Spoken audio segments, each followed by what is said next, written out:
সবাইকে আসসালামু আলাইকুম। আশা করি সবাই ভালো আছেন। সবাই আশা করি ভালো আছেন। বিএনপি এমন একটা দল, তারা খাওয়ার জন্য পাগল হয়ে যেতেছে। বিএনপি নেতাকর্মী হলো তারা মানে আরো আরেক অন্যরকম দল। তারা টাকা খাওয়ার জন্য বৃষ্টি অপেক্ষা করে না। বৃষ্টির নামেও তারা রাস্তায় নামে ইশরাককে দলে পাওয়ার জন্য। ইশরাক সে কী করবে, সে মেয়র হবে না কি করবে সেটা তার ইসি ভালো বলতে পারবে, নির্বাচন কমিশনার বলতে পারবে। তোমাদের এই আন্দোলন কইরা বিএনপি এই আন্দোলন কইরা মানুষের দুর্ভোগ সৃষ্টি করতেছে, এটা করে লাভ হইতেছে কি?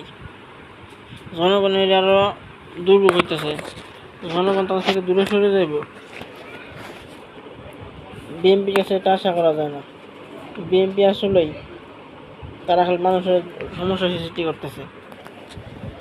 এই অন্তর্বর্তীকালীন সরকার থাকতেছে যে এই সরকার থাকার জন্য বিএনপি জনপ্রিয়তা কমতেছে। বিএনপি আসলে জীবনে কোনো দিন ভালো হবে না। বিএনপি কপালে আসলে অনেক দুঃখ আছে। দয়া রয়ে একটু সহ্য করেন, দেখতে পারবেন।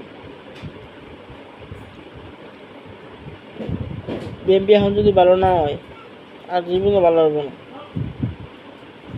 আর বিএনপিকে দাবড়ানোর জন্য আওয়ামী লীগই যথেষ্ট। আসলে আওয়ামী লীগ যথেষ্ট। যে সময় আওয়ামী লীগ ক্ষমতায় ছিল তখন বিএনপিরা কিন্তু বেশি আন্দোলন মিটিং করতে পারেনি। তারা সব গর্তের মধ্যে লুকিয়েছিল। এই জন্য বিএনপিকে দাবড়ানোর জন্য এই আওয়ামী লীগই যথেষ্ট। তারা 16 বছর এত আন্দোলন করেছিল, এখন এত আন্দোলন, বিভিন্ন কথা, বিভিন্ন কিছু। তাই বিএনপির উচিত এমন সব আন্দোলন না করা। সবাইকে ধন্যবাদ।